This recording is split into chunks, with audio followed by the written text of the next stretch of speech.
Don't Listen Alone, Short Horror Stories by Layla Brinley. Episode 16, The California Dark Watchers. I live in a cabin deep in the forests of the Santa Lucia Mountains. I've lived here my whole life. I'm 12 now.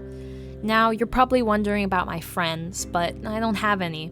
That probably sounds kinda sad, but it's not. My parents homeschool me and I have a German Shepherd, so I'm not lonely. Not to mention, sometimes a family will stay in the bed and breakfast my parents own down the road, and I'll get to meet the kid. They never stay more than one night though, which is weird, but maybe they have places to be. The only weird part of living here are my parents' rules. I'm not allowed to go outside or open the windows from sundown to sunup. All blinds in the house must be closed from 5 p.m. to 7 a.m.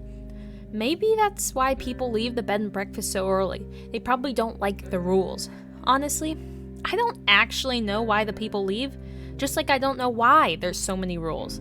I make things up to satisfy my curiosity, but it's not enough. That's why I'm sneaking out. Tonight, after my parents go to sleep, I'm going outside, through my open bedroom window into the dark. They're hiding something from me. I know it. I was lying awake when my alarm beeped at midnight.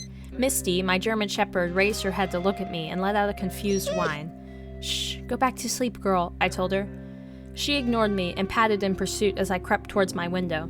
Popping the lock open, I slid the window up, my eyes squeezed shut. I must have stood like that for 2 minutes, terror and adrenaline pulsing through me, before I peeled my eyes open. There wasn't anything immediately outside as I looked through the window, but there had to be something. I grabbed the flashlight off my nightstand and climbed out the window, dropping to the ground. Misty put her paws up on the sill and whimpered.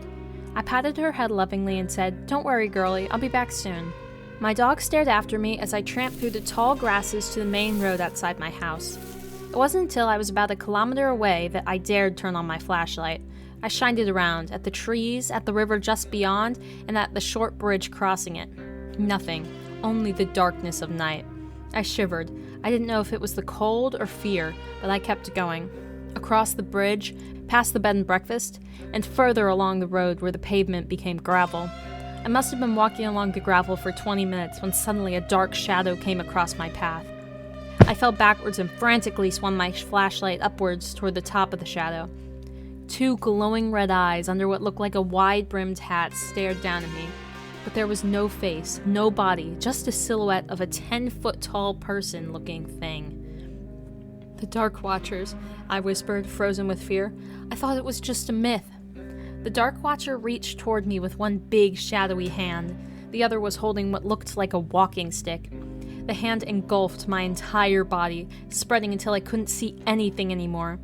I heard my flashlight pop, and any light I had went out. A coldness spread deep into my bones, filling me with a numb feeling of nothingness. That was the last thing before I became a part of the Dark Watcher, missing forever. Thank you for listening to the Don't Listen Alone, Scary Stories podcast. Please like this episode and follow the channel. Thank you.